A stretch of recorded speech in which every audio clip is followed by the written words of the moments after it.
Yeah. Yep. See, you say try to think of O is off, but O could be on. Yeah.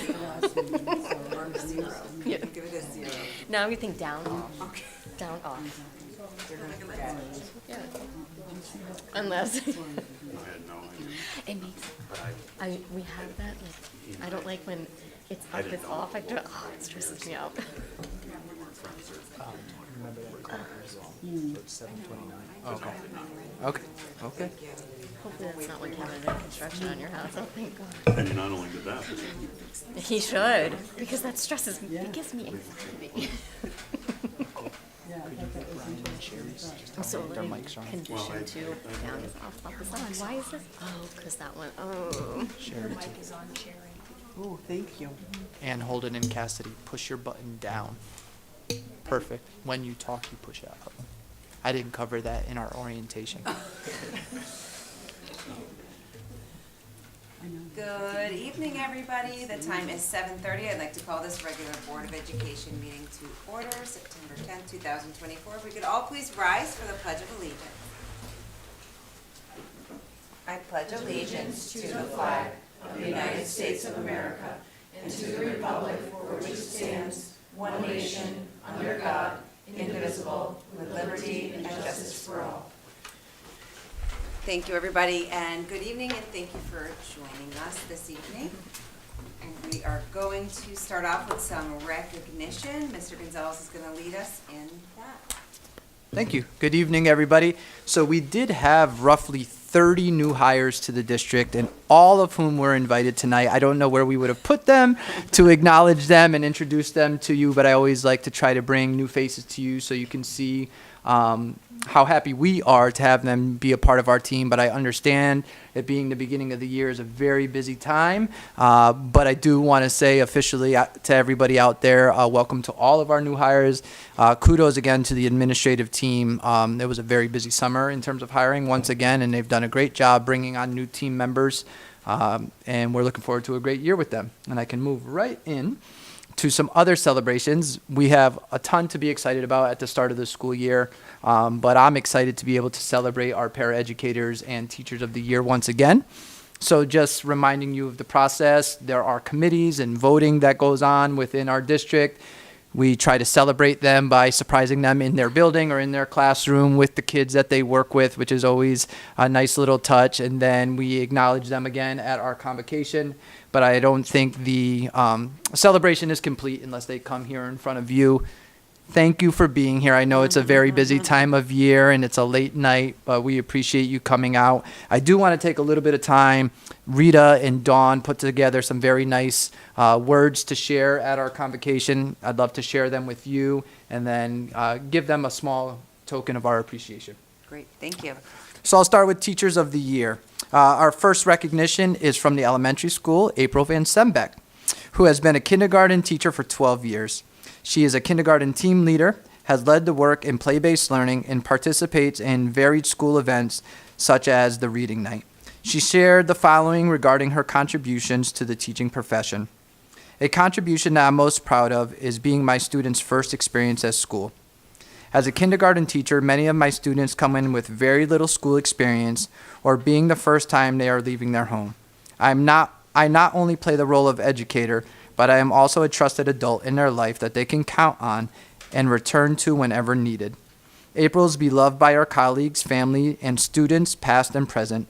One parent shared, Ms. Zambembeck teaches the whole student. Her students learn about being kind, being a good friend and citizen, and how to be independent. Her calm demeanor allows students to feel safe and welcome in her classroom. She reaches students on the level that they need to and helps them achieve growth, both big and small. Through the years, she communicates openly and makes parents feel heard. Our daughter comes home and shares what she enjoys about school, and most days it's something that happened because of Mrs. Van Zembeck.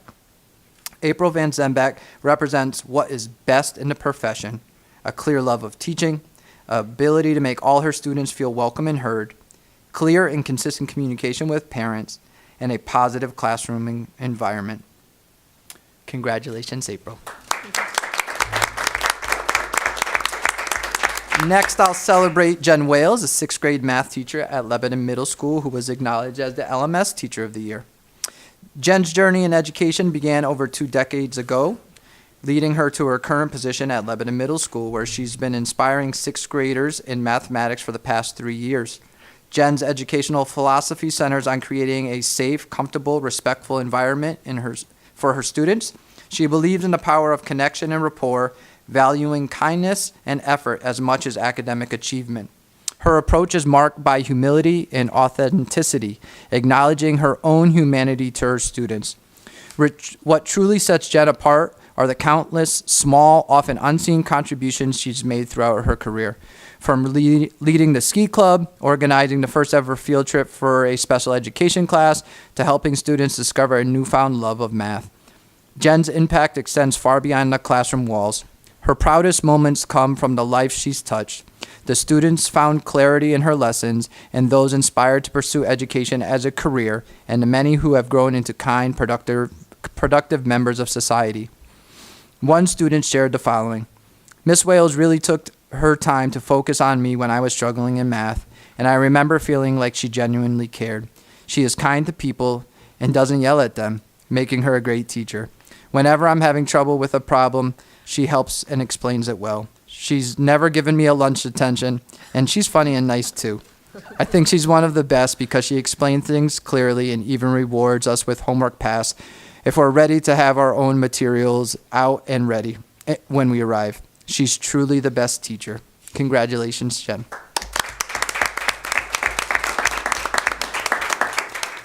Zach Johnson, our District Teacher of the Year, could not be here tonight. I'd love to read a short write-up for him as well.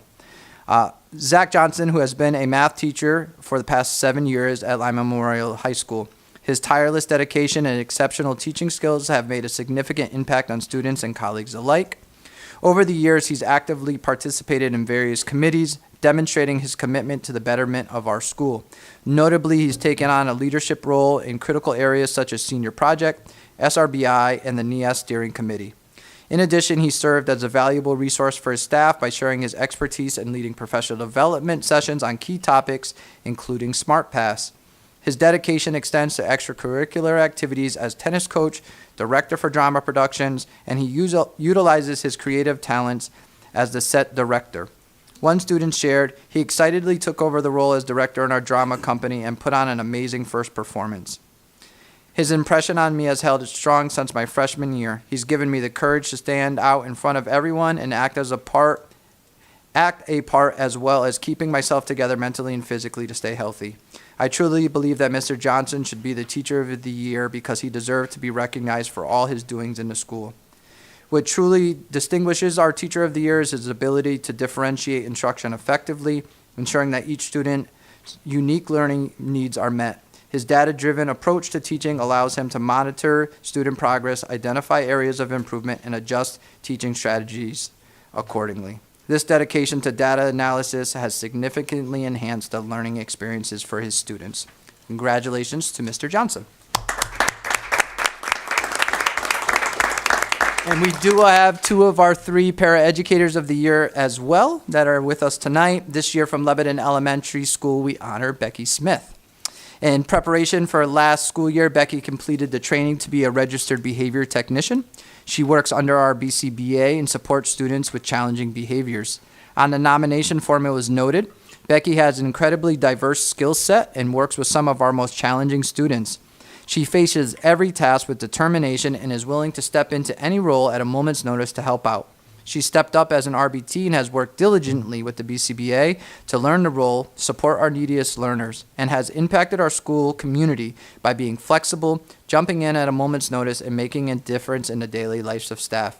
Another person shared that Becky helps students grow by providing them with structure, routine, and compassion. With her work ethic, all kids are seen, heard, and valued. Even during the busiest of days, Becky is a wonderful listener, someone who gives her co-workers her undivided attention and often a shoulder to cry on.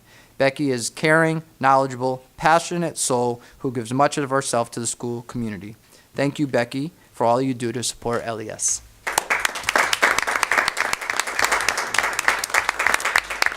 Sandra Spedalari was nominated as our Paraeducator of the Year at the Lebanon Middle School. Sandra joined the Lebanon Public School in 2007 in food services, and in 2010 became a paraeducator at LES and transferred to LMS in 2013 and has remained there till today. One nomination explained Sandra has a way of connecting with students while still holding them accountable for the work and their actions.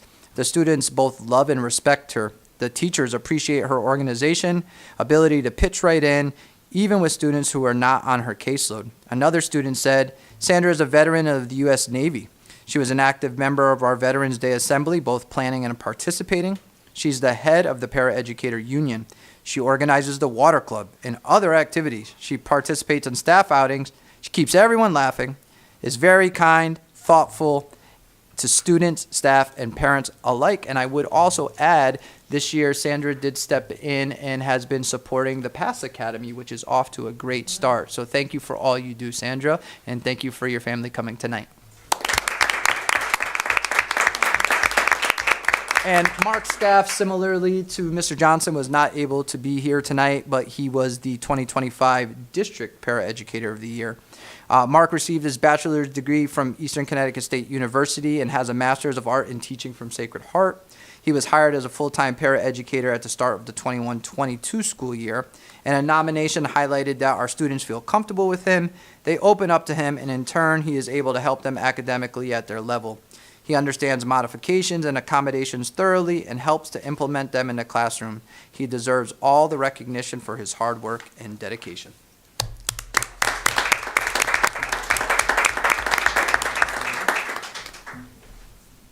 As we're bringing these over, I just want to say thank you on behalf of the board, if anybody on the board wanted to say anything. But it's just such a great time that we get to come together and celebrate our teachers and our paraeducators of the year. So thank you all for everything that you do, always going above and beyond. Thank you.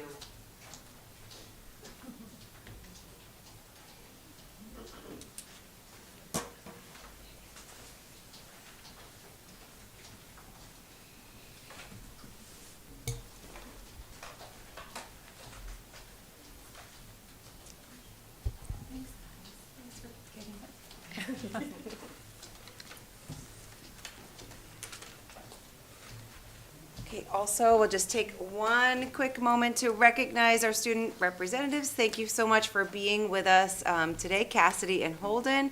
We're happy that you have come to the table and can't wait for your reports each month, so welcome. Yeah. Oh, Mr. Gonzalez has something more to Yeah, say. welcome, and I just wanted to add to the board that they have demonstrated their eagerness to be prepared for these meetings. We had a very nice orientation meeting with Mrs. Mike, Mr. Apicelli, and myself, kind of preparing them for what to expect during these meetings, how they can participate. I know they have a lot of good ideas and looking forward to their contributions. Awesome. Well, welcome. Thank you. Okay, that will bring us to some communication that we have for the evening. Thank you, guys. Have a great night. We know it's late. Thank you. Thank you. All right, we do have letters of resignation. Yes, so the first letter of resignation is from the administrative assistant at Lebanon Middle School, Ms. Haley Bender. She was resigning effective September 13th. Actually, that got bumped up a week earlier.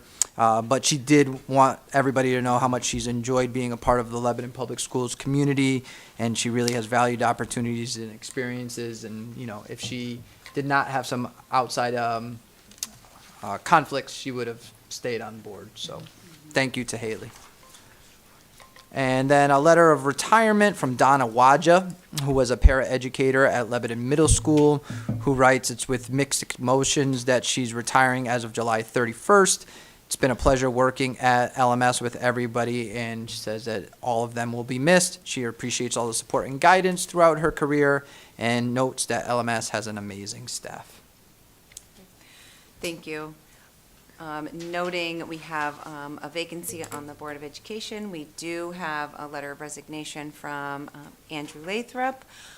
He did send a letter writing to formally resign from his position on the Board of Lebanon Public Schools, effective immediately. It was a difficult decision, but due to a change in affiliation, he felt like it was very important. He wanted to express his deep gratitude for the opportunity to serve our schools and community, and it was a privilege, he says, to work alongside such passionate and dedicated administrators and board members alike. And he also noted that he was confident that Lebanon Public Schools will continue to thrive under Andy's leadership and wishes every success in the 24-25 academic year. We did just want to thank him for his service, so as of this point, we do have a vacancy on the Board of Education. At this time, we come to our public participation section of the agenda according to the Lebanon Board of Education bylaws. We will allocate up to 30 minutes for public participation, with each individual speaker allocated up to 2 minutes. At this time, are there any members of the public who wish to speak this evening? Okay, seeing none, we'll move on to the consent agenda. Motion to approve the consent agenda. Second. Motion by Nicole, seconded by Alexis. Any discussion? Go ahead, Danelle. I think there's just a typo on the policy subcommittee meeting minutes. It says it opened at 6:02 and it was adjourned at 5:08. So Okay. I don't think it's 6:08. I think it's probably 7:08. Mhm. So that's just the instruction. Okay. I'll amend my motion. Thank you, Nicole. Motion to approve the consent agenda with correction Yep. to the which? The policy To the subcommittee. policy subcommittee? Yep. Thank you. Motion by Nicole, seconded by Alexis. Any further discussion? All those in favor, please raise your hand. And that passes unanimously. Okay, that brings us to our student representatives report. Cassidy and Holden. You could, yes, who would like to start? Sorry. We should turn that on. We do just want to start with thanking you guys for having us here and for electing us to the board. I'm Holden's Cassidy. We sent out a survey about a week ago-ish to our peers to ask them some questions to get a gauge on how the school year started for them. Out of the results we received, we gained an overall positive impression from our peers. We can see students engaged in and out of school, even getting a response of almost 80% of students saying they've already found an adult in the building they feel connected to, which I love personally. The results also show about 60% of students who answered are involved in after-school activities already. So between sports and the arts, like music and the play going on, they're already engaged in the environment and culture here.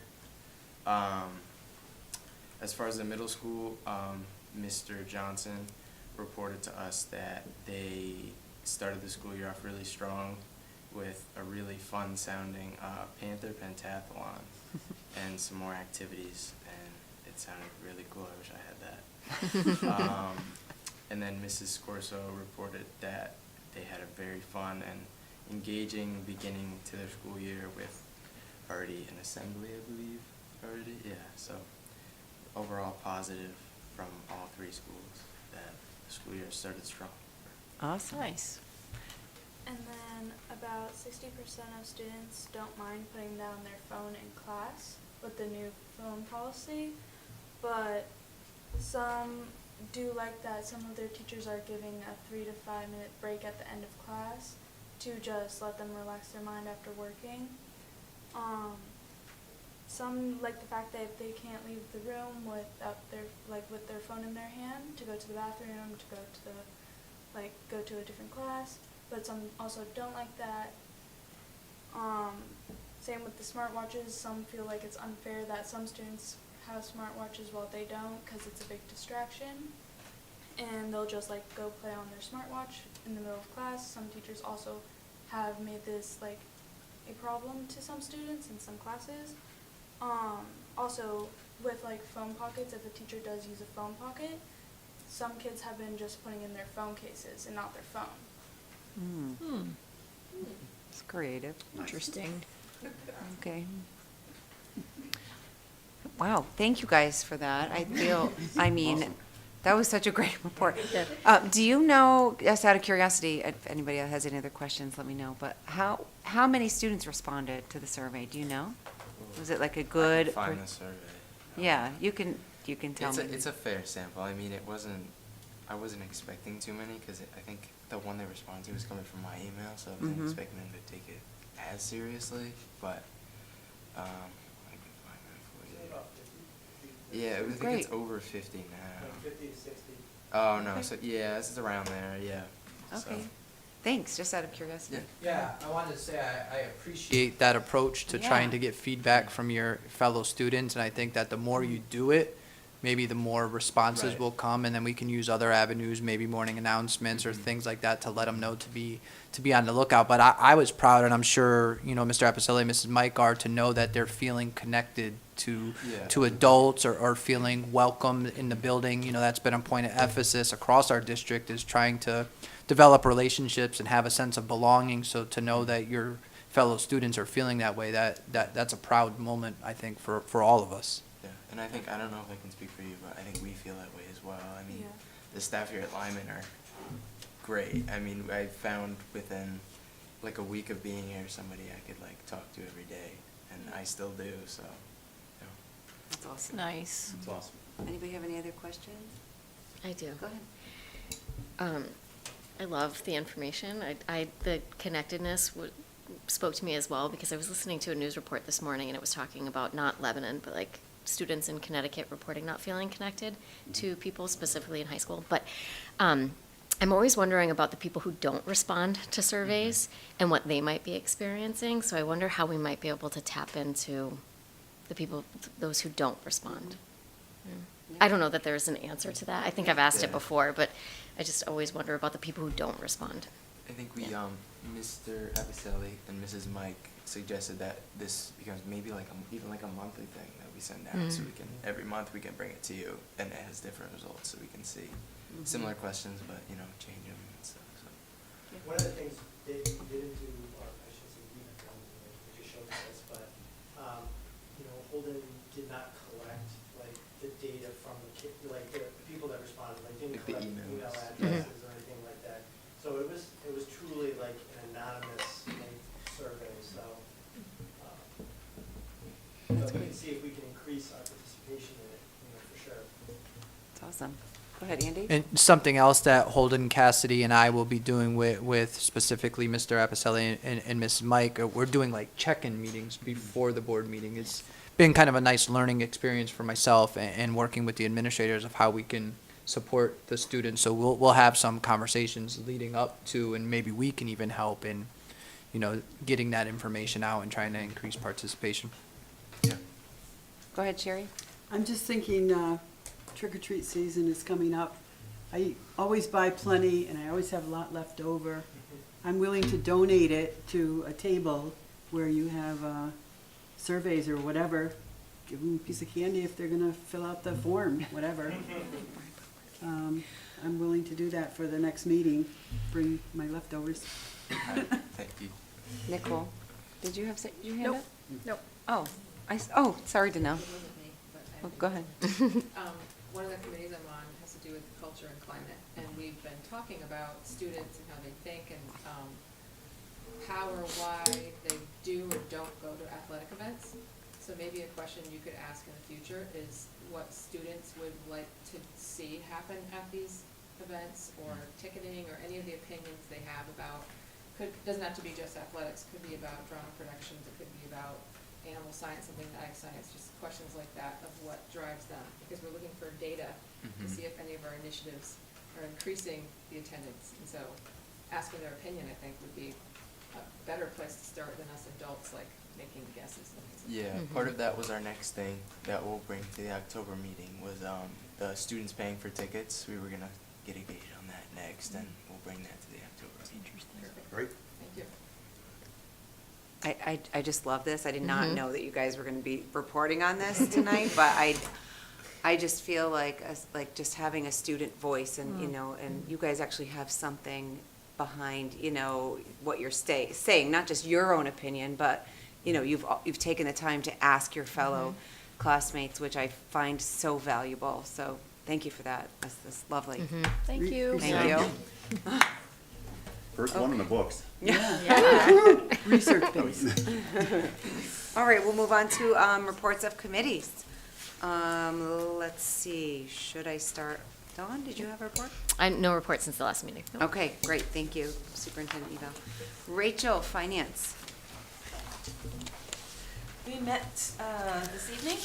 We first discussed the 2025 budget, which of course we're early on in the year and on target with that, 92% of the budget remaining.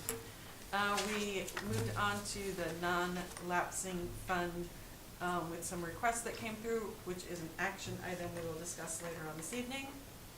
And then we went over the budget timetable for the 2025-26 school year and kind of outline what will need to be accomplished each month.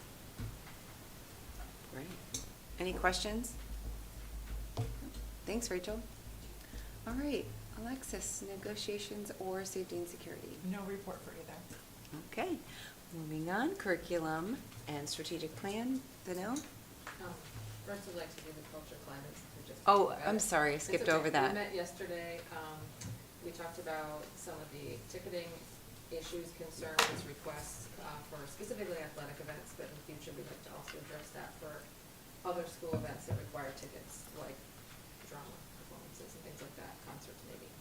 The second thing we had on the agenda was the initiatives and ideas to increase increase participation and attendance at athletic events. So some of the things were suggested in the spring, we're kind of waiting to see them roll out. Some of them haven't been worked on yet, but we're still making progress. And I've been to one soccer game for boys, one girls, and a cross-country meet, and I would say that I think there's excitement there. I think there's still room to grow with attendance, but there's quite a few people at today's cross-country meets. It's good to see. I saw a lot of minions at the first boys game, and that was, I think, a student-led initiative, so that was encouraging. And we do have a big celebration coming up with the lights on Saturday. But this is all part of the conversation in the Committee of Climate Culture. It's not just about athletics, it's about the school in general. And so hearing you say that people felt like there's an adult they can talk to in the building, I think that's really encouraging for the climate and culture of the building. And I think overall I've heard a lot of excitement, even among the staff, reports in my next committee about excitement and good times coming back. Segueing into my next committee. Curriculum Strategic Plan Subcommittee meeting. Rita gave us a lot in 20 minutes. And so, very briefly, she gave us summer and August professional development, a very busy summer with all the new plans in place for reading, emergency plans, paraeducator, professional development, and she gets some great speakers in and always asks the teachers for feedback about those professional development times, and it's always positive.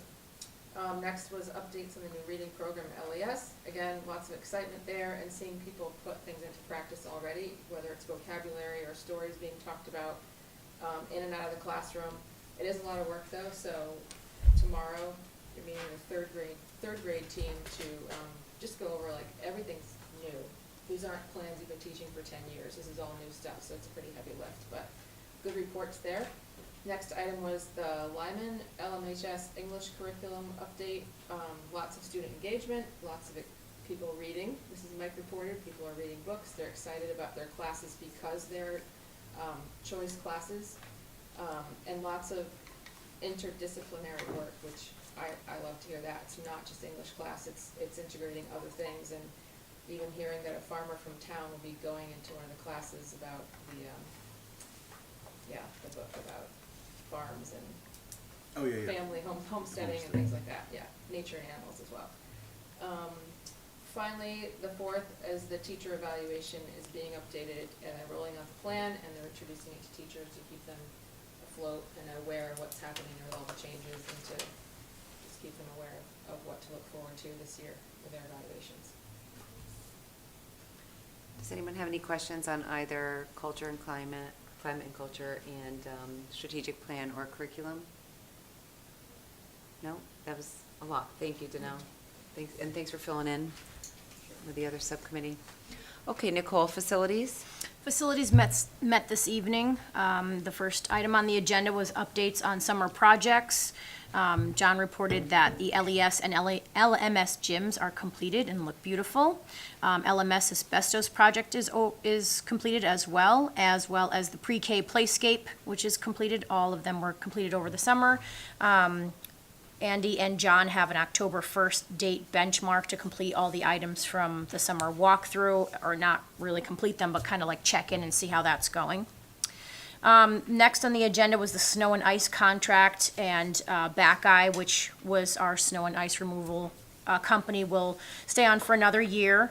Their contract starts on October 15th and ends at April 15th to 2025. And then finally, the Lyman Auditorium lighting update. John is still awaiting a response from the company that is going to perform Phase 3 and the house lights in the Lyman Auditorium. The first show at Lyman will be in November, and we're hoping that the lights will be done by then. Just one thing, the preschool air condition installation as well. I forgot that. John was able to get that done with his team right at the start of school. Great. Great, thanks, Nicole. Any questions? No? Just lots of work completed, checking things off of the list. Love to see that. Thank you. Policy, Brian. So we've got 2 policies for tonight that'll be coming up shortly for a second reading, but we met tonight for policy. 3 policies will be coming forward for next month's first reading. 5006, which is physical activity, undirected play, and student discipline. Policy number 2000, which is the holds on destruction of electronic information and paper records. And then 3005, which is purchasing. So all 3 were, those 3 were talked about exclusive, well, most of them brought over from last month. So we'll be bringing those 3 forward for first reading next month. We tabled a couple to get a bit more information, so those will be coming back at our next policy meeting. Thanks, Brian. Any questions? No? Okay, thank you, everybody. All right, we'll move on to our administrators' reports. Are there any administrators who would like to share their reports? Hi, Jess. Hey, thanks to everybody this evening. I do have a picture of our new LES school sign. You might have Yes. seen It looks great. already. That Mr. Markovich, you may have heard that when we started to explore how to renovate the sign, it was extremely expensive to do that. This would have been this is what I hear, the second time that it needed work. And so the PTA started to problem solve some ideas, and then Mr. Markovich came forward and said, I'll do it. And the PTA donated supplies for paint and so forth to help him along the way.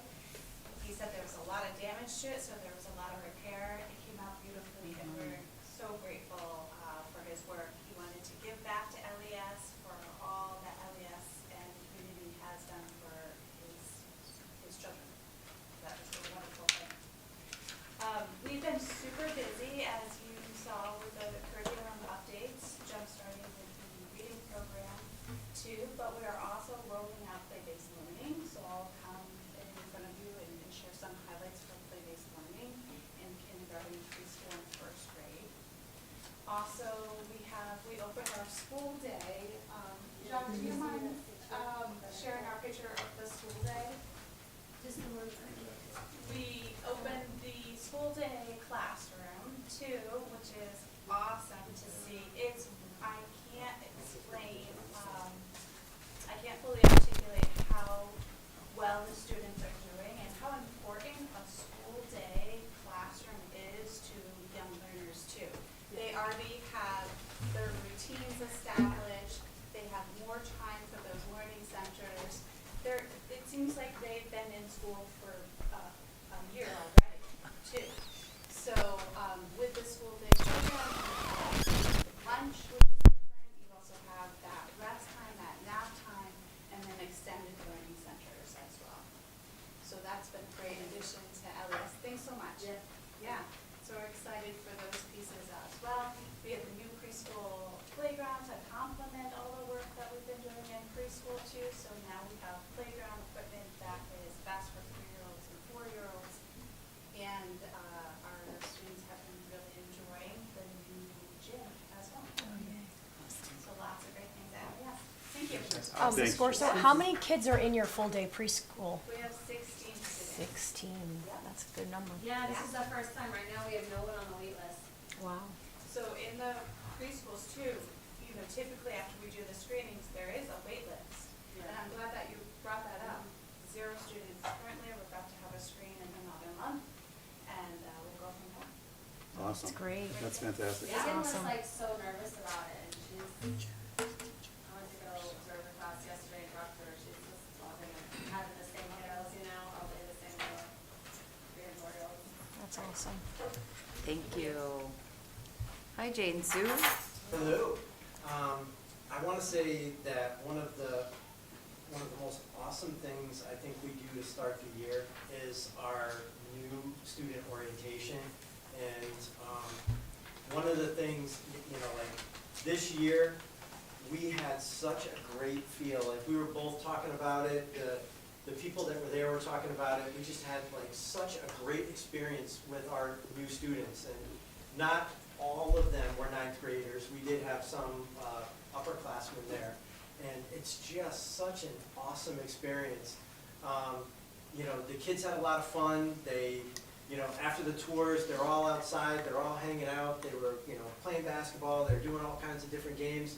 This year, we included like a tie-dye shirt station, and that was a huge hit. I think they said over 50 kids participated and made like a tie-dye shirt. I was very fortunate that our nurse Maddie made a tie-dye shirt for me, and it came out like really cool. I wore it last Friday for our dress down day. But it was so much fun. The kids ate. I had help on the grill this year, and somebody who helped me pay attention, and I did not burn the hamburgers this year. I did not burn the hot dogs. They came out really well. And we ate like all of the hamburgers this year, and not so much on the hot dogs. We need to cut back on that. But it was a good time. And it really jump-started us into the year. We went into our faculty meetings at the start of the year, like those convocation days, and we were just raving about the kids that were coming in. And one of the things, just asking students, and I have one at home, so just asking, how has the year been? And they're like, it's got a really good feel to it. And it's just, I'm not, for whatever reason, it's just, things are coming off really well this year. And it's really exciting. I'll point out that we have a new attendance secretary as you walk in the door. I don't know if you've met her. The smile is probably beaming off the door as you open it. Just Love that. calm, pleasant, cheerful, great addition. She started about a week ago. Her name is Abby, and we're loving that. And then today, our ag secretary started, Haley, and we're looking forward to bringing her into the family as well. Yeah, things have been going really well in terms of, like classes going around to all the different like classrooms, and, even explaining, to certain students, like the cell phone policy and what is the rationale behind it. And, just talking to our students are like, they're understanding. We're telling them that this is something that's gotten a lot of press. The governor put out something on this, the State Department of Education put out something on this. And I said, and we're responding to it, like that's our job to, keep in step with them. We've made like little changes to things like in the school. We have a dedicated classroom as like an alternative lunchroom for students who feel like overwhelmed in the cafeteria. The cafeteria is full of excitement because kids are using their phones and, but talking to their friends, it's loud. So we have a dedicated room for kids to go to, and it's really helped us a lot. And the weather, being able to eat outside is really helped us a lot. So just a lot of good vibes, you know, to start the year. Great. I'll just add, just on the cell phone issue, our teachers are all on board, and our parents are overwhelmingly supportive. We expected, you know, a little bit more pushback, and it's been great, so we appreciate that. That's awesome. Thank Thank you. you. Thank you. very much. Okay, anyone else?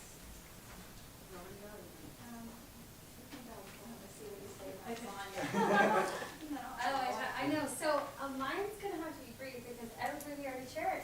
Danielle shared so much of my information, the preschool part was a little my information, the curriculum, so, I will just highlight though, so with all seriousness, right, the implementation, the research behind all of the new initiatives, in particular the new program at the elementary school with the reading and writing, and also with the, reading and writing courses at the language arts. You know, there's a lot of work that went into that. We presented lots of information throughout the year. So this is the part that really means a lot to me. And I know that my position, you know, when I was a building principal, I had a different impact. At this level, I take it very seriously that I'm impacting a huge amount of kids with these new books and new literature in their hands. And so I don't take that lightly. This is the part where I go into the classrooms and I see how it's working and how it's in action. And so I will continue to do so. I will continue to give you reports and help you, you know, be transparent too if I'm seeing not working or a book or what have you, and of course open to any feedback for any parents as well. But that's where my work is going into now, and just reflecting and meeting with the groups, with the teachers, hearing their feedback and supporting them along the way. And then just the other pieces, the assessment part, as you know, they're in the process of the diagnostic and all those pieces, SPEC letters of the results from the spring are going home to families on Friday, so they'll probably get it sometime next week.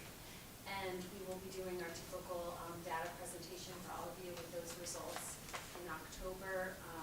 And so that's with the assessment piece.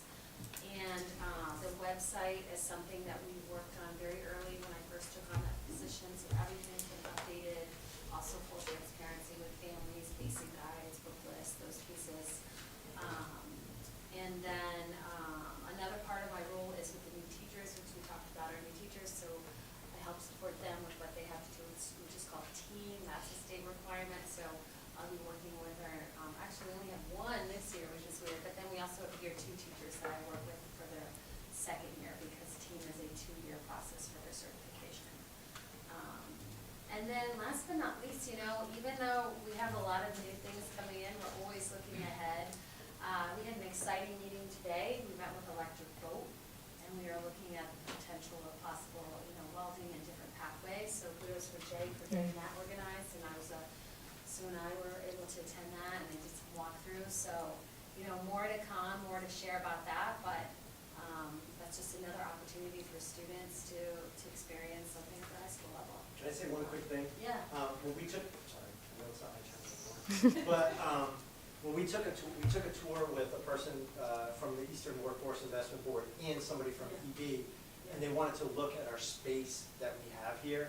And the first thing they said when they walked into our shop area was, wow, this place is huge.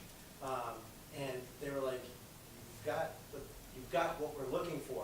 And then they actually went over to, we have welding booths in the back of the shop. You know, they haven't been used in the time that I've been here, but they were like, wow, you got 2 really big welding booths. So they were like, you have the things that you need to get started, and they're willing to possibly help to get things put together to go in there. So it was a great meeting. And when we left, I was joking with John, next steps, somebody from EB's welding program wants to come down here, meet with John, tour our facilities, see what we need. And there are grant opportunities that we have that could possibly work in conjunction with maybe EB's help in getting this started. We got invited to a opening ceremony, like Westbrook High School is opening a new welding program, and they invited us to go down there just to see what they have. And, you know, they said, you know, like, we're in a good spot because if you think Westbrook, lower part of the state. Toured a lot in the upper corner of the state, has a really high-functioning program, and we're kind of like right in the middle. And he said, we're in a prime location for that, so. Yeah, see, more- I mean, more- look, I have a more to great come. admin team, they're all helping me with presenting, but, yeah, so thank you, Jay, for adding that. Okay.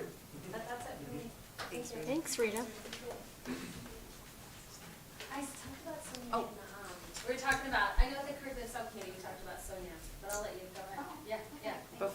Before you go ahead, Dawn has a question. Dawn W. has a question. I don't know who this question is for, but preparing for the October presentation, data presentation, is that something that we can get ahead of time? Because I know for me, it's nice for me to be able to digest. I don't always know the questions to ask, and then a little bit of guidance because I'm not in the world of standardized tests, minus my children telling me what they feel about them. But, are we looking longitudinally, or is that the right, from like the class of 2030, for example? Are we comparing their results from year to year, or are we comparing this year's fifth graders to last year's fifth graders? Like that type of information, as a person who is not in the educational world, that would be really helpful. Yeah, just quickly, the state has really moved to doing a lot of cohort analysis, like Okay. looking for growth from Mhm. year to Year to year year. with the same group. So we have that ability to show you that, the state has that data. But we can do both, but we can work together to try to get you stuff in advance so that we can move our presentation along and focus maybe more on question and answer instead of slides. We just met at Monday. Yeah. right? I mean, we're gonna start working on it, so that wouldn't be a problem at all. Perfect. It just helps me frame Yeah. when I'm looking at it, what I'm actually looking at. Yeah, great question. And thanks. thanks for letting us know it was coming, so Yeah. we can ask the question. Yeah, that's great. Hi, Dawn. Hi, good evening. So, anyway, I figure I'd come last because I kind of overlap with a lot of people, so, in different programs. So, I know that Rita talked about Sonia Kunkel. She came and did, co-teaching, professional development with us. And at the middle school, we're just really excited to have that happening for our special education students. So we've been spending a lot of time scheduling, looking at IEPs, and making sure that the students are getting exactly what they need. Everyone's really excited about that. And it is at the high school too, just to seem more of a shift in the middle school. We're also really excited with the PASS Academy, which is provide alternative supports for students. We have 5 students in there now, and it's just started off so nicely, and the space is very inviting, and if you walk in, the students are just busy doing their academics, and it's really nice to see. I went to the Bureau of Special Education annual back to school event, and they share a lot of data there. And one piece of data that they shared was that the last school year ended with special education prevalence statewide being at 17.3%, and which has risen quite a bit over the years. And we started our year at 19%. We have 184 students with IEPs, and we actually have 7 students who are in the referral process, and they're mostly our youngest learners. But then they also shared areas of improvement, and Lebanon was up on the board a few times. So we were highlighted for year-over-year improvement of indicator 5A, which is the percent of students in general ed settings, 80% or more. And with this co-teaching model, we'll improve even more in that area. We also were highlighted for less than 3% of our students being in a separate setting, and the third place was year-over-year improvement for separate setting. So it's nice to see us up on board. And that's all I have. Thank you. Awesome, thank you, Dawn. Thank you. Okay. That will bring us to the report of the superintendent. Got a long list here, Mr. Gonzalez. It will be a streamlined report. Okay. First, thank you to the administrators for coming up and speaking about everything that's happening at the back to school and so much to celebrate, and that's kind of where I want to piggyback. We had an outstanding start to the 24-25 school year, in my opinion, and it's nice to hear that echoed. I do want to thank the custodians and the members of the facilities team.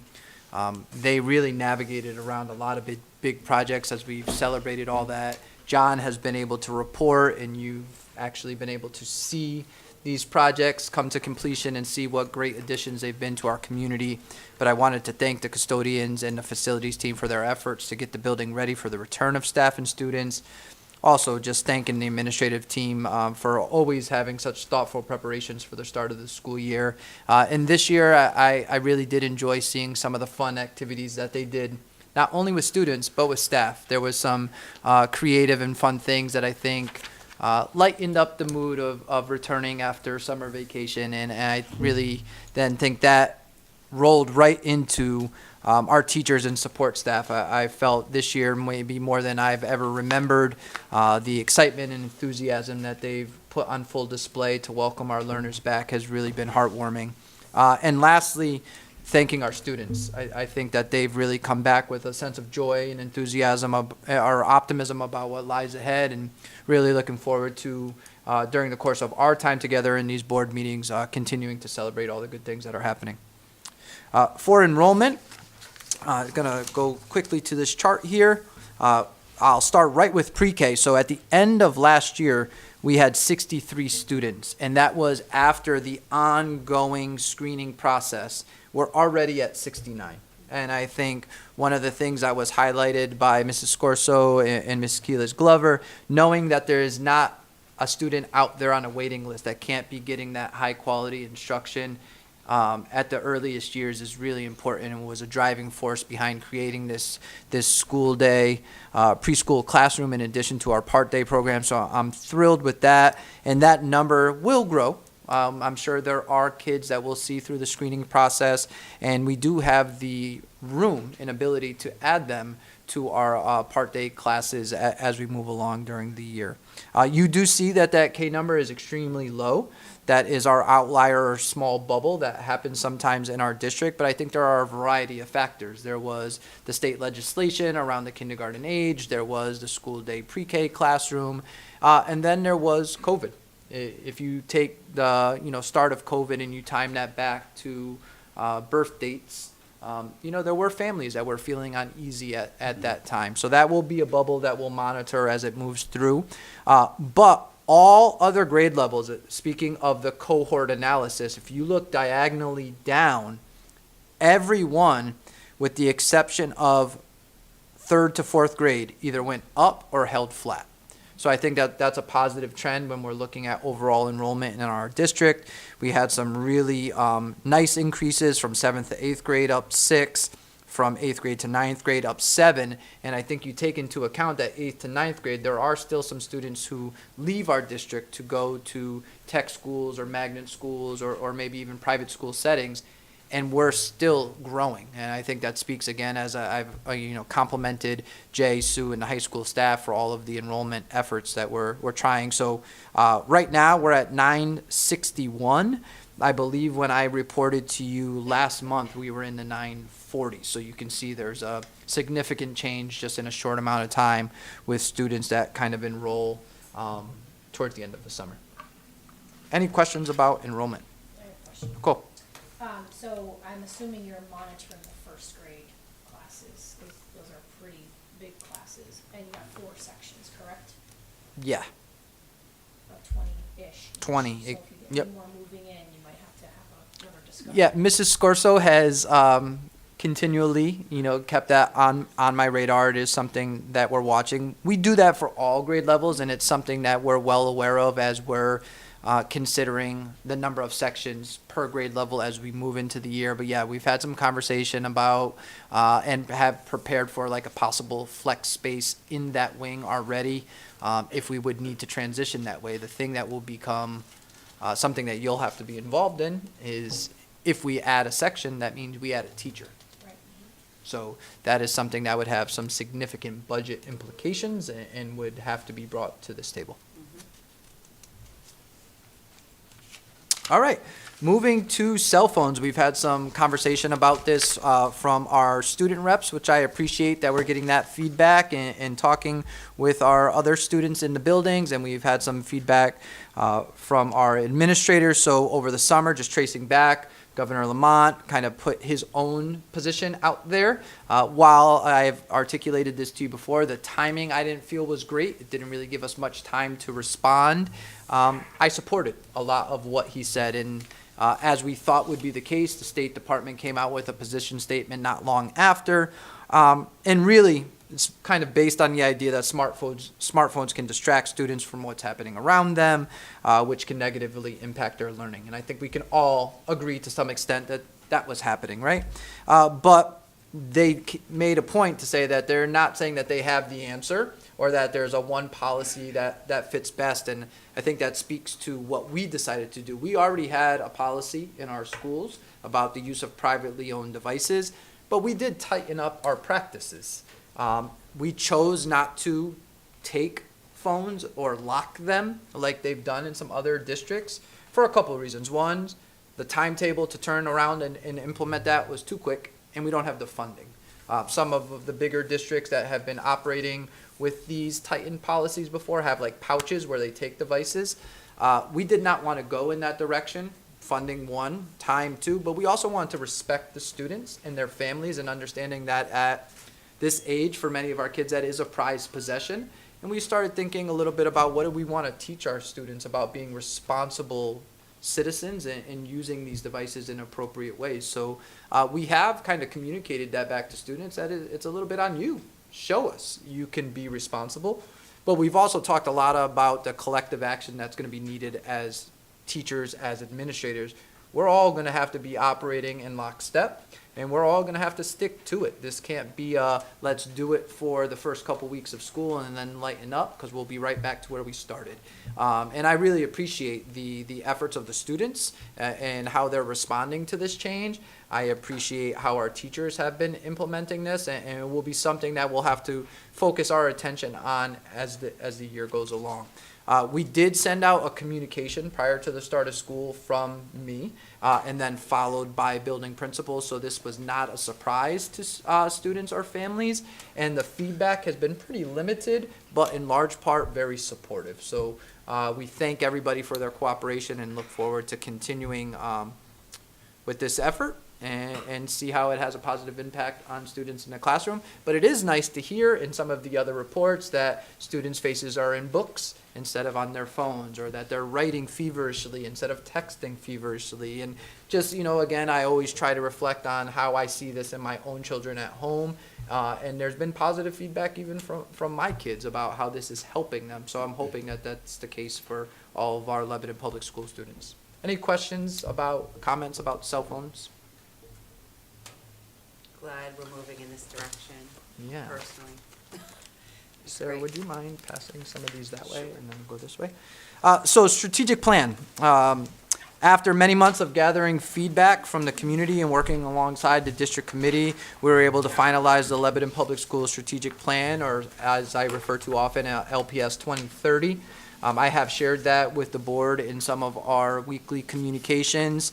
And then something that I want to point out, in advice taking from our Climate, Culture, and Enrollment Subcommittee, the final document, which is not what's in front of you, that's kind of just snapshots, is something that's a digestible amount of information. We did a lot of research and looking at different districts and saw some plans that were upwards of 70, 80 pages. And we didn't want that to be something that it was cumbersome to get through or too much to really understand. So we came up with it, ended up being around a 20-page document. It really focuses on what our core values are based on the survey data and the work with the committee, and try to take and turn that into theories of action that can be then applied to district and building goals over a 5-year period. What I handed you kind of segues into the next part of the report of the superintendent, which is our 24-25 district goals. That's just a snapshot of what you'll see in more detail in October. Rita and I, as we've talked about a little bit earlier in this meeting, have been conversating about what that report will look like. how can we give you the information we think will be most impactful, and prepare you to ask some good questions about the directions of our school and the performance of our learners. Any questions, comments around strategic plan or district goals? All right. Town newspaper, this is an exciting new development. I did receive an invitation from the First Selectman's office for our Lebanon Public Schools to participate and contribute to a town newspaper. That obviously is something with Lebanon Life that used to exist, and then it went away, and I think the town is realizing that this was an important mode of communication. We do a tremendous amount in our schools to get things out in newsletters, updates, social media, etc., but that's not reaching the entire town.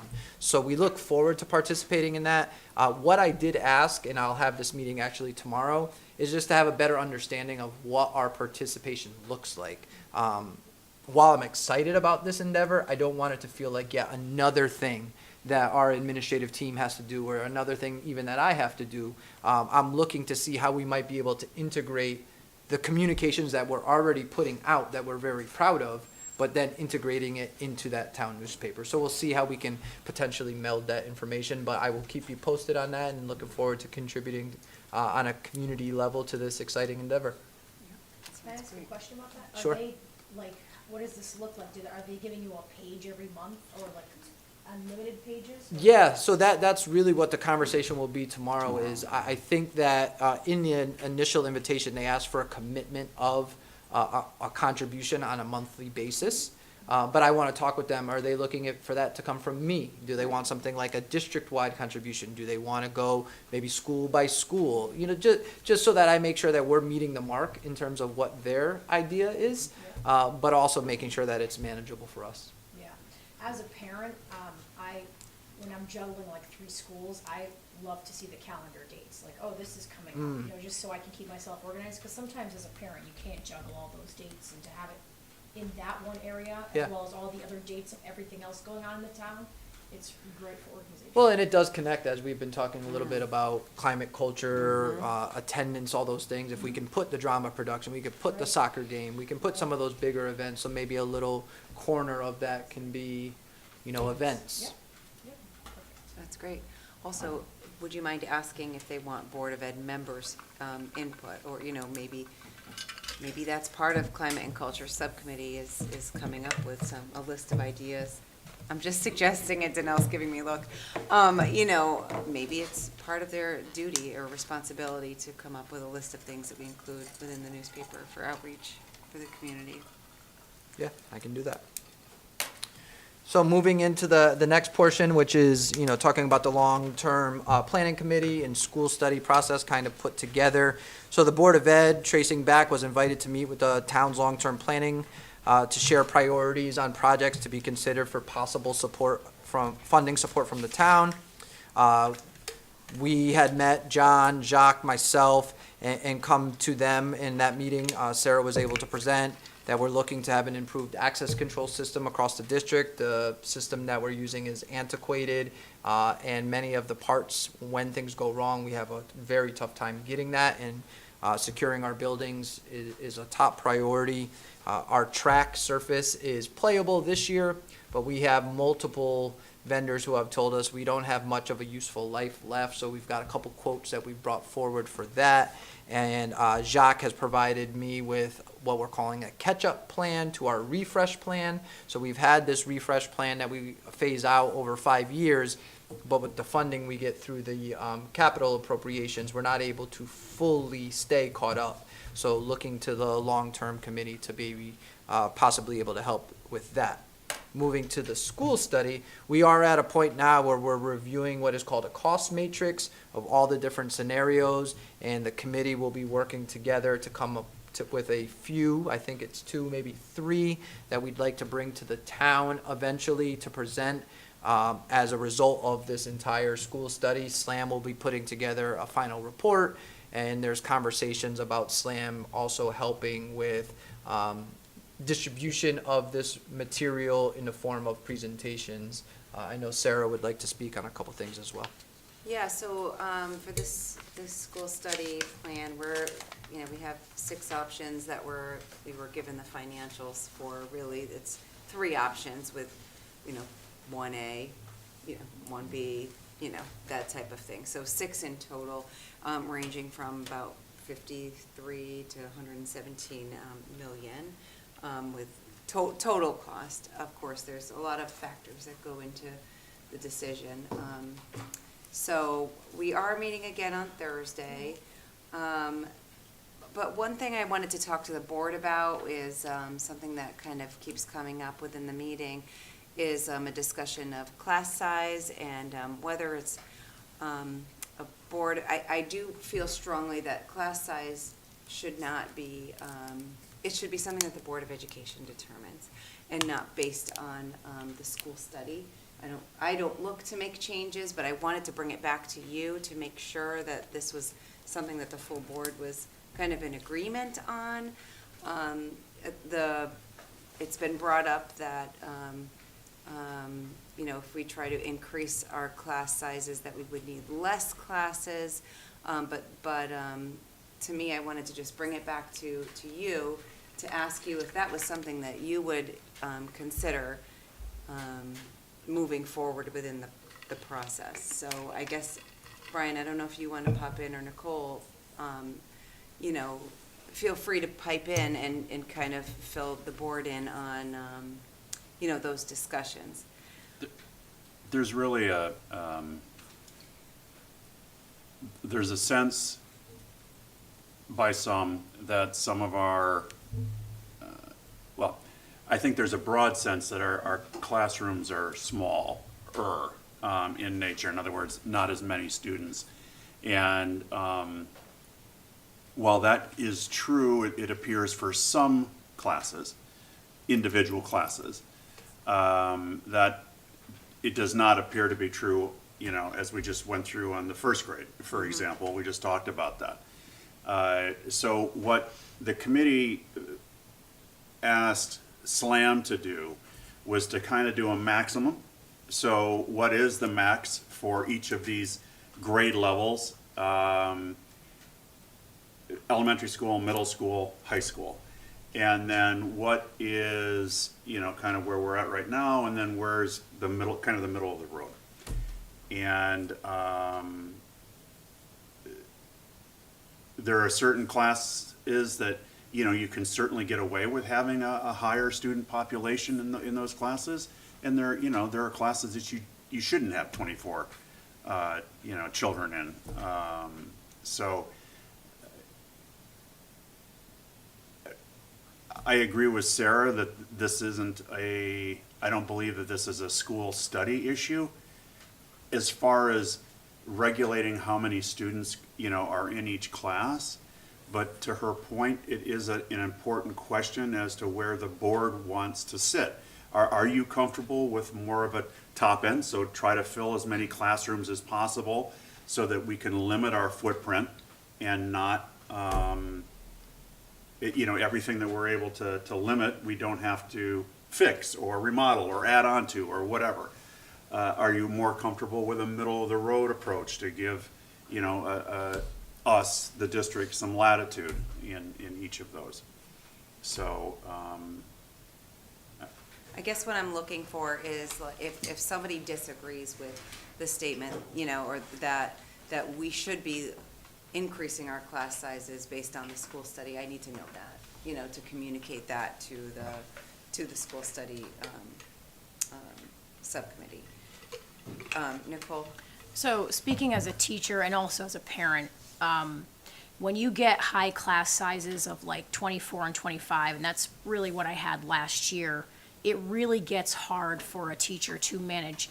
And not just because of the various different learning styles of these kids, but also their social emotional needs as well. And, our students here at Lyman, they talk so much about the connection, and I can't help but wonder if it's because the class sizes are small enough that teachers can make those connections with those kids and reach them when they need it. So I worry that, if we start looking at class sizes that are 24 and 25, which is very challenging for a teacher, then you will not reach those students that need to be reached. And also maybe the way, or Lebanon is so, special and successful because the class sizes are small. I worry that if you start making those class sizes big, you're kind of pigeonholing the school into a certain number of kids, and when kids move into the district, now you're going to have a problem. And so I appreciate the small class sizes because it gives a lot of wiggle room for kids to move in and out. Andy, you had your hand up? I was just going to add on to what Brian pointed out. It was interesting that SLAM, when they were looking at capacity and utilization, they were factoring in multiple things. They were looking at square footage of classrooms, but they were also considering developmental level. So it wasn't just, they took a number and said, that's the low end, this is the high end. They actually did some analysis of how big are our classrooms, how many bodies could you actually fit in there. So the top end really was like, this is where we feel like is the max based on the space that you have. And then the bottom end was a little bit more focused on developmental appropriateness and our current functioning. It was based on age, so, too, so. Right. Great. Sherry? I think class size, I'd like to reiterate what Nicole said. Class size is a very touchy thing and should be preserved as best we can. And if we need to cut expenses, look anywhere, everywhere, under every rock, but keep the class sizes. 24 is too much. And it just, the whole classroom starts to degrade, the environment, the teacher's frustration. So I think it's paramount that we pay attention to class size and look under every rock where we can save money if that's the problem. All right, thank you, Sherry. Dawn? I don't have it in front of me, but I believe that research shows data about class size and success of the student, and I would rely on that. I have anecdotes. I was a student here when it was a 2-school system. I remember it. I remember being out in portables because there were no more room in the classes. I remember it all. And then when I was in middle school, that's when it became 3, so I remember. But like my children come home and they're like, well, the teacher couldn't finish their lesson because they were trying to manage so many students, so I just did my homework, so I don't have any homework. Like, I have the anecdote of their current experience, but I really think that, that your experience is totally valid, but we also need to just keep relying on the data that comes out about student success. So. Agreed. Anyone else? Go ahead, Dana. I'll just say a quick thing. I agree with what's been said so far. I think you also have to remember that nowadays there's more adults in the room than there used to be. So even if there's 20 students, there might be a teacher plus a paraeducator plus another assistant of some kind. So it's not just about the number of students in the room, it's the number of bodies in the room. Yeah, good point. So I think what I'm hearing, to summarize, is that the Board of Education has no desire to increase class sizes based on the school study, or based on the charge of the subcommittee. Okay, if you disagree with that, let me know. But that's what I will relay to the subcommittee. Okay? All right, thank you. We'll move on to NEASC findings. Yeah, so we did have a collaborative visit from NEASC at the end of last school year. They were able to work with Mr. Apicella and Mrs. Mike to provide some several commendations on things that are going really well. They also provided some focus areas, which many of them were right in line with what our steering committee and other faculty were wanting to focus on. So it was great, and I thought it would be a nice opportunity for Mr. Apicella and Mrs. Mike to share that presentation with you. If it's all right with the board, before you do that, I'd like to dismiss our student reps and thank them once again for their performance tonight. And we'll see you next month. Thank you. Thank you. Have a good night.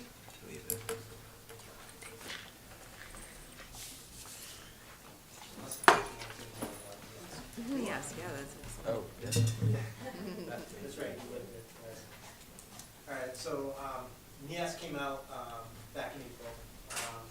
This is actually the Google slide presentation that they gave to our faculty. So I thought I'd share this with you. We added a few things towards the end, but really, I want to, I don't want want to take up a lot of your time on this. There were some great things that they said that they found from our school. And the things, just like Andy said, we have priority areas that we're going to work on. I want to say there's 5 that they gave us. 4 of them we said about ourselves. Like, this is things we know we need to work on, and we can explain where the 5th one came from. So the first one, we know this about ourselves. We need to do better with our, MTSS process, the, multi-tiered student support process. We know we need to do more with that. Every year, we try and tinker, do a little bit more. There was a presentation at our faculty meeting about some new things we want to do this year. And actually, you can see the rules and expectations of our supported study right on the wall there that we put in the classrooms that have these. We know we have to do more, and we are trying to do more. And you can see there, the visiting team concurs. So like they agreed, And one of the things that they told us is we're not alone. They said this is a common issue within high schools. Like how do they support students, through this process? We don't have coaches. We don't have, like those kinds of things. So how can we do that with the people we have? And we're trying to come up with ways we can do that with our pause period in the middle of the day for student support, the supported studies that, that we tried with that. So we are working on that. Can I ask a quick question? Of course. And this might apply to, Want me to go backwards? well, it might apply to all of them. Okay. Do they offer suggestions, or is this just all trial and error? So, no, they don't offer awesome. suggestions. Okay. They could put us in touch with other people that, for instance, somebody that they observed that has a good program. Gotcha. But a lot of it is, you got to work on it. Go ahead, work on it. Our decennial visit is in 2026. Do we have to have all of these things in place? No. They want to know, what did you do to work towards this? All right. If we say we did nothing working towards that, then that's a problem. So we're documenting and we're showing that this is what we're trying to do to help support our students. And again, even if something is working well at another school, it's not like our school. It's not necessarily our kids. It's not our staff that we have available. So there's a lot that goes into that. Thank you. Yep, no problem. Sorry. That's a cash Curriculum revision, as you know, that is live. We change it all of the time. We're working with Rita actively and getting that revised. Our teachers take an active role. We have PLC time where we can work on that. We just finished Mr. Doyle's, is it one of the business or personal finance? And so that's since the study, we finished that one and got that one out there. And we're working on bringing it to parents and folks to see online. So we do have an action plan for this one. At the time, the district was working on their strategic plan. So now we have our goals that we worked on over the summer, so we can, we can show that. And then we're trying to do more with our Portrait of a Graduate. Currently, right now, that is a major component of our senior project. Students have to, when they present on their senior project, they have to talk about how their senior project meets all of those pillars and what they learned throughout their time here at Lyman, and talk about that. That's a major talking point. But now we're trying to filter that through to the other grades. So that's something we wanted to work on. And, they gave us timelines, and we were fine with that. That's timelines that we were in agreement with. And we are working on that in our PLCs. We have a structure already to introduce it to each of the grade levels. So we're excited about getting them to put a project in the little folder so that when they are seniors, it will be a building block. And we'll be able to see how many different places they've met those goals. The career pathway, you already tooted our horn about the EB visit, which was very exciting. But that was just one pathway that we're exploring, and we're doing others as well. Some of our teachers have goals to expand opportunities, like our counselors are going to be working on expanding opportunities for kids to look at different colleges and plan field trips and just expand that part for our kids. So lots more opportunities for them.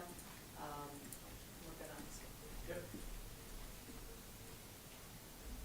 So this was an additional one. So when the collaborative conference team came here, they did it was a very short amount of time. It was like a one period amount of time. They went through and they were looking for more, signs of active learning. And again, that was a snapshot on that one day, that one period. One of the things we wanted to do with our PLC time is encourage our PLC groups to go out and visit other classes. And when they go out and visit other classes, they can document the active learning that's going on. So that's one way that we can show that we are doing this. It just happened to be maybe not something that they saw.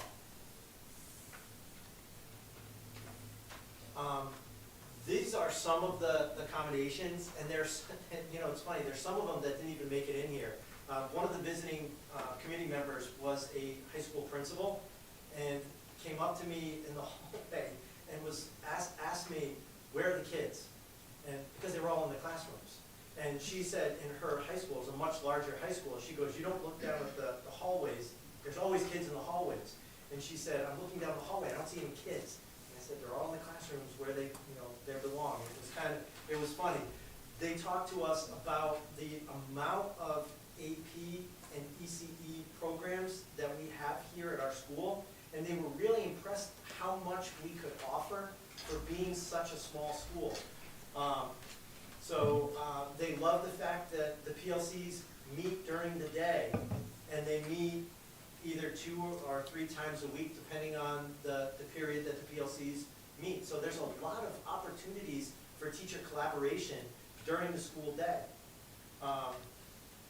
The senior project, that was one that, that was actually a commendation 10 years ago, or maybe a little bit more, when the last time they came out here. And it's still something that they were really impressed with, like how involved our senior project is. And we could also tell them how the senior project has evolved from what it was 10 years ago when we were commended on it. Now we have different pathways for students to take down, to go down based on their interests. So they were really impressed with that. I don't know if there's any other ones on there. No, I'll just add that this group met with a group of students, a group of parents, and several And board different members. groups of adults, very faculty members as well as yourselves. And at the end, the high school principal said, she wants Jay's job. She's like, no, this is a family. She felt it. She felt what we feel every day being here. And she's like, I want your job. So I thought that was just like, yes, a winning moment. Yeah, go ahead. Can you go back, so number 2 here, yes, this one, priority 2.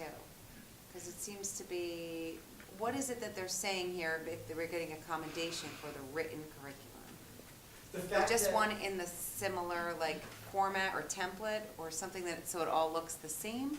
And so the accommodation piece, they know we have to do more because there's places out there where it's not totally finished. But one of the things that they did say is the fact that, there's time given for faculty to work on this, even time over the summer to work on this. Well, That- yes, number 2 specifically says that, Yeah. so what's done is good, they just want to see Exactly. all, Finished. everything there. It's hard to say finished because it's always gonna Right. need to be updated, but Okay, complete, more complete. okay, Yeah. thanks. And again, so they were really, there's a lot of accommodations here. They were really happy with their visit, and I should have printed this out and given this all to you. but- If you email me, Jay, I can No, sure just send it, yeah. Yep. So, like I said, I don't wanna, go on and, we can pat ourselves on the back. We know that there are things that we do that are good, and we know there are things we gotta work on. And, some examples of things, one of the things they did talk about, some of our CTE programs, they wanted us to do those kinds of partnerships like we were looking to do with EB, but for other areas as well. Our Family Consumer Science program brings in people from Jonathan Wales all the time, for, cooking demonstrations. But they want us to do that with all of our CTE programs. EB today said that they would send people out here to talk to our CAD students about the different areas and opportunities that exist for drafting at Electric Boat and where they can go with that, and more career opportunities there.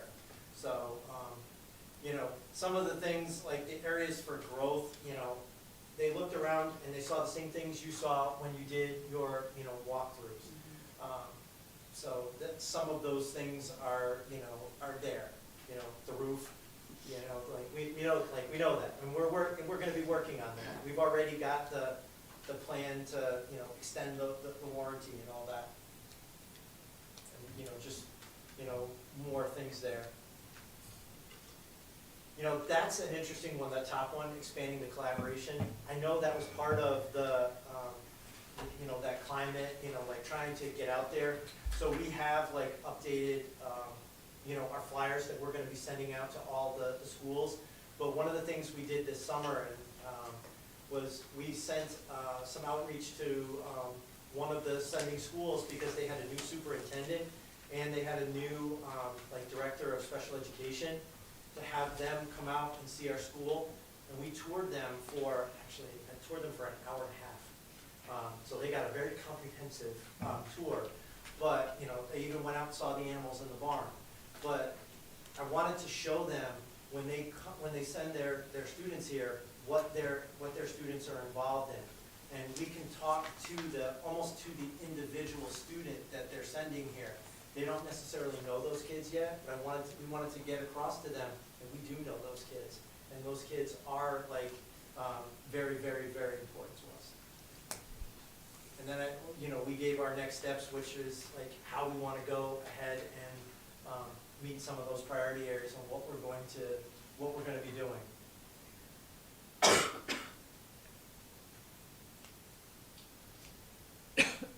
Thank you. I'm trying to Awesome. I try to go fast, but again, it was a really good experience.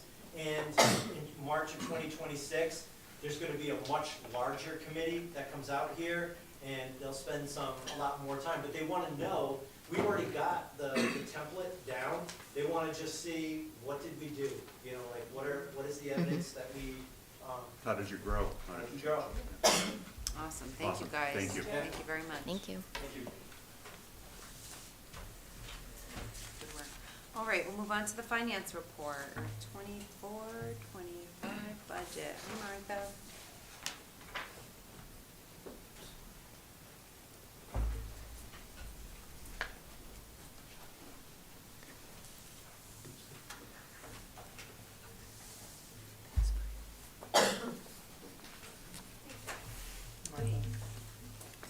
So there's no significant items to point out at this time about the 24-25 budget. It's moving along, people are spending wisely. The biggest expense we've had so far is paying our annual transportation invoice that we pay every year in late August to take advantage of a discount that they give us if we pay it in full by a certain date. The audit is still going on for the 23-24 year. The auditors are actually doing their field work this week and next week. So hopefully, you know, nothing too traumatic comes out of that, but that goes into the next part of the presentation about the non-lapsing. So providing, you know, there's no additional information that they find, we should be adding a little under 130,000 to the non-lapsing, which would bring us to a current balance with the one project that's currently slated and, you know, been on the books for a few years, of $287,722. But I do know there are some action items coming up regarding some non-lapsing funds, so that Yes. list will hopefully be growing and we'll be spending down those funds. Thank you. And thank you for making this vertical also, so we don't have to tip our computer sideways. I really appreciate that. Any questions, non-lapsing or budget? No? All right. The next item, there was a safety and security grant that we had received last year. When I submitted for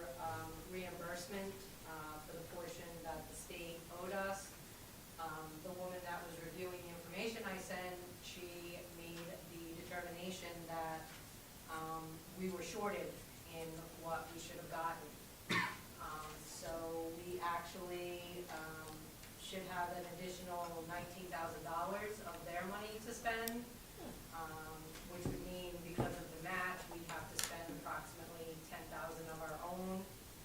So, you know, Andy has worked with the company that installed our lens program to get some quotes on some things that we didn't do at the time that could potentially fall within the $29,000 price range that we have, the $19,000 from the state plus the 10 that we have to contribute. And they came back with some options for us. Yep, go ahead. We have a site walkthrough. The representatives from Lens are actually, from Eastern Datacom are actually going to come back out to review again what we currently have for the Lens and look to add specifically some more monitors and strobes that if and when the notification is set off, it ensures that people are hearing and seeing this very important notification. So as they come out, John and I will join them and we'll be able to report back to you with what that quote and those additions look like. It's probably something that's good for a safety and security meeting. That'd be great. Thank you. Thanks for that. The STAR funds, that relates to food service. Those basically, the state has said that any child that is eligible for reduced meals, they are also going to be free. So there's already people that qualify for free. If you qualify for reduced cost lunch or breakfast, it's also going to be free for those people. They haven't gone beyond that yet, so everybody else is still on a pay, but they have done that, and that's what the STAR funds is all about. Good news. Thank you. Thank you. Thanks a lot. Okay, I do have facilities report on here. John, do you have anything additional to report? Not really. No, okay, I think we kind of covered it earlier. All right, thank you. I'd just like to say, thank you for cutting down the tree for the cross-country course. Yay, You're very John, welcome. thank You're you. Oh, nice. Technology report, anything to add?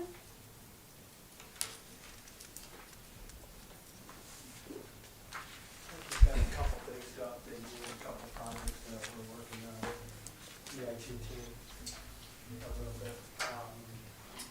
First of all, at the elementary school, we were, I had mentioned this before, but just to get a little more into it, we were able to, Rita was able to adjust the ESSER funds to use some of those for our upgrade at the elementary school for the programs, particularly the reading program. We were able to use some of those ESSER funds to upgrade all the grade teachers' computers. Also now, all the grade teachers have the Promethean boards. We added 14 more this summer and 19 desktops. Also brand new Dell computers. Thanks to John for helping me actually install those and push those out. So we were busy at the elementary school this summer, and it was nice to be able to use some of those funds and not use all my capital to get that going. And I think the teachers are pretty happy about that, you know, with all Promethean boards and the new desktops. So we're doing real good at the elementary school with that being said. Any questions on that project? I just had a question on the fiber line. Oh, yeah, I was gonna mention that also. We do have a contract with CEM, who is our provider, with our internet service provider, and they work with Crown Castle to get the new fiber line that we have mentioned.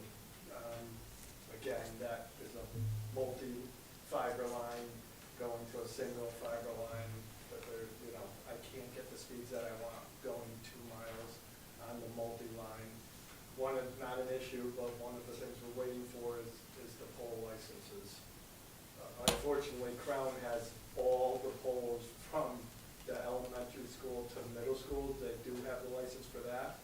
The one pole that is actually on our property is one that they don't have a license on because they did not have any, they didn't have any fiber on that one. So there's a 45-day wait period, and then there's another 45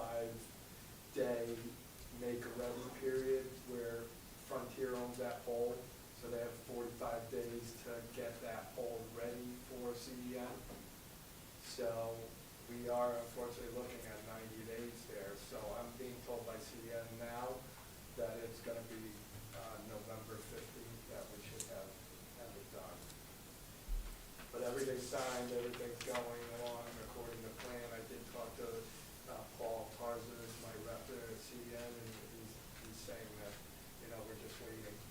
But everything else, they already have the line from the street, from the middle school to the elementary school. So we're just talking about extending it from the street to the elementary school. They already have it from the street to the middle school. That's done because of our internet provider, being our internet provider, that's done. So we're just looking at connecting from the street at the elementary school to the server room at the elementary school.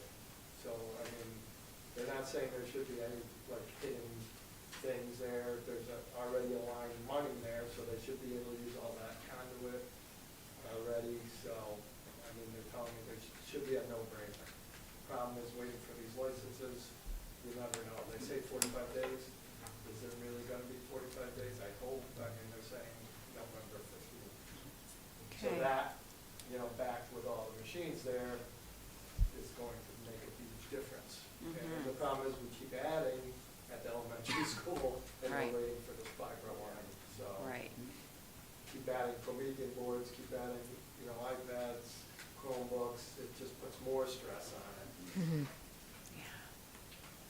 When 2 years ago, I mean, I won't get too much time, but 2 years ago when we did all the routers, we were hoping to get that 1,000. We couldn't get it because of the routers that were there, so we had put the new routers in, hoping to get the 1,000, and that's when we found out we could not connect at that speed, so we actually went to using 4 100s, but that's just not doing the trick either. Okay, thanks for being on top of that, Joe. Yeah, and then we had, I'll try to make it quick, but I had mentioned the PSHA grant, which we did get the $20,444, I think. So I came back to DNR, they had originally quoted 70,000, so I have a new quote that's 30,912. So I'm going to be using some of my capital for that. And just 2 quick notes, that's gonna be in here, we're gonna be doing that. 2 PTZ cameras, which are IP-based cameras, that we won't have that there in people's way. And another thing is the microphones. They're ceiling microphones hanging down. There will be no on-off. That's one thing. There will be no on-off button on them. But they will also amplify the sound, because I can't really hear you guys that good back there.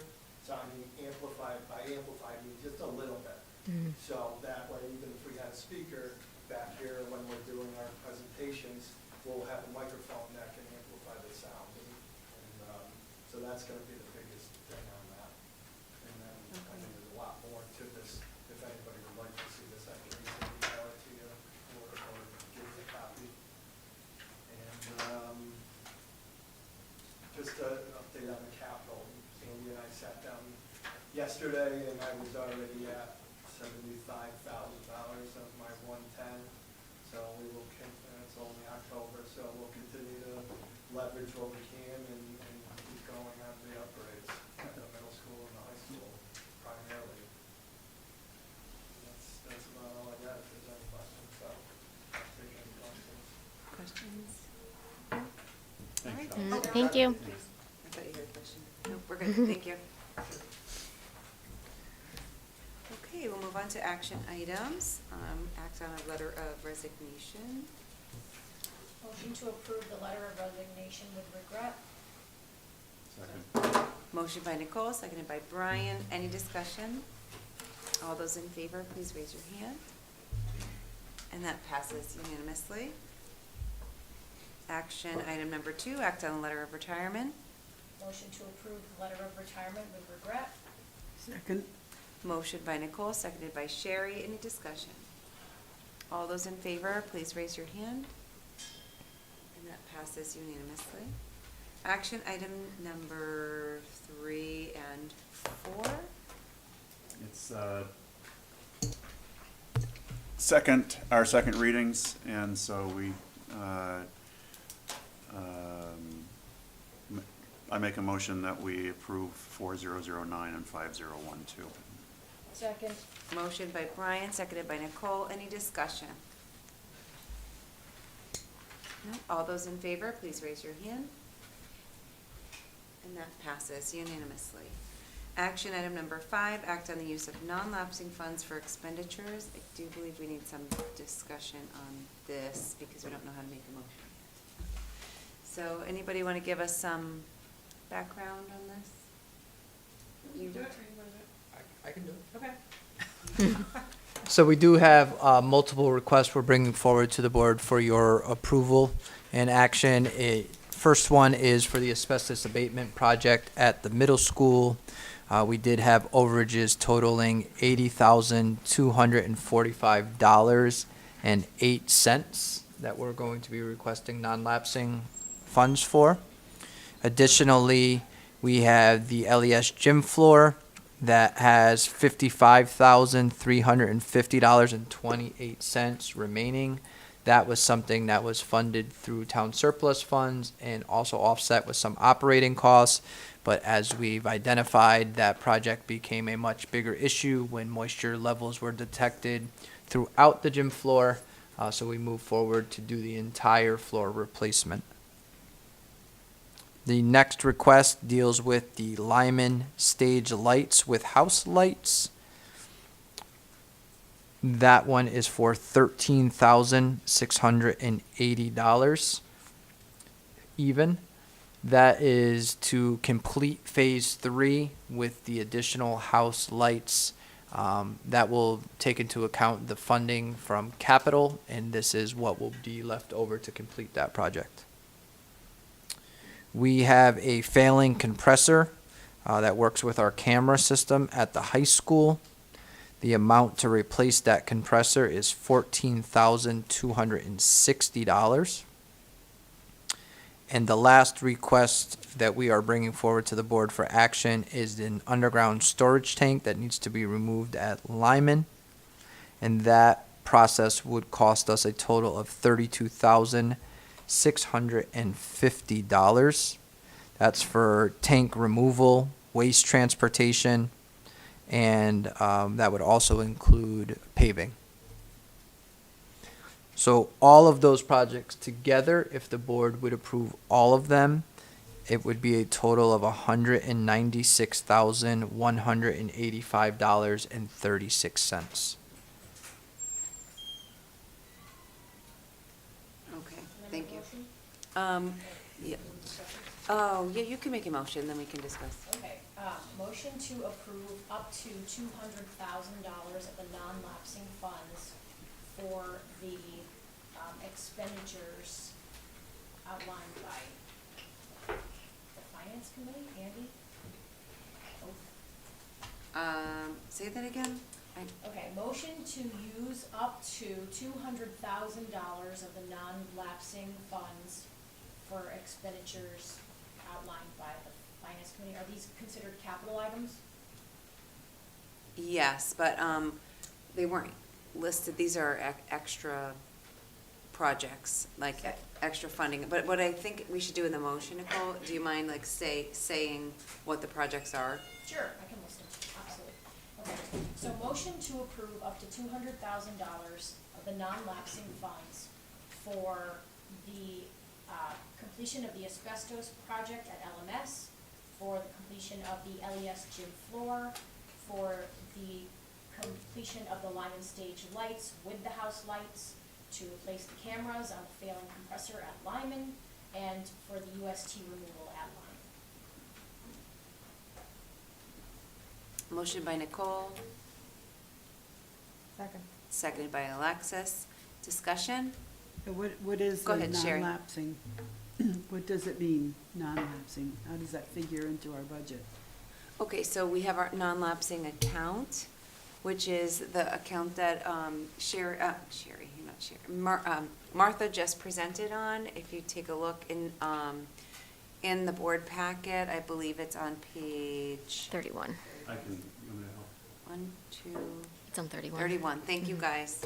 31. So according to the report today, we have a total of $287,722.07 within the account. Is that like a slush fund? No, oh, go ahead, Brian. I'll try. Yeah. So what this non-lapsing account comes from, Sherry, is any overages that we have had from previous years that roll into this account. It's called non-lapsing. We're able to use them for emergency repairs, special education, any of that stuff. It's definitely not a slush fund. But it does not come out of our current budget. It is monies that are left from previous budgets that we are to use for these specific purposes so that we wouldn't have to take it, these emergencies out of our regular operating budget. So there's currently, with the 123,000 that or roughly-ish, that got rolled in from this last year we just finished, it brought us up to like the 287. So we're spending some of that down on some of these projects that, the asbestos that took more than they needed, the LES floor gym floor that was a larger project than we thought, and so on, so. So it doesn't mean that we have to go ask for more money? No, No, we already have no, that no. money, it's funds that were rolled over, and that we're able to use again for these emergency or special education purposes. Okay, thank you. Thank you. Any discussion or any other questions on these projects? No? All those in favor of allocating up to $200,000 from the non-lapsing fund for the purposes of the 5 projects listed before, please raise your hand. And that passes unanimously. Okay, action item number 6. We have a superintendent evaluation tool that was shared with us at the last meeting. And today we're looking for approval. I'm wondering, Dawn, did we get any comments or any feedback? I think, from what I remember, we were gonna revisit it in October, so I think we might just be a month early right Okay. now. We are. Okay, so sorry. you want to table this? Yeah, if you wouldn't mind. Okay. We will table action item number 6. Thanks. Do we need a vote for that? No. I don't think so. All right, we will table action item number 6 until October. Thank you. No problem. Thank you for clarifying. All right, any items for the next month's agenda aside from the superintendent evaluation tool? We know we're getting a presentation on data next month. 3 policies coming forward.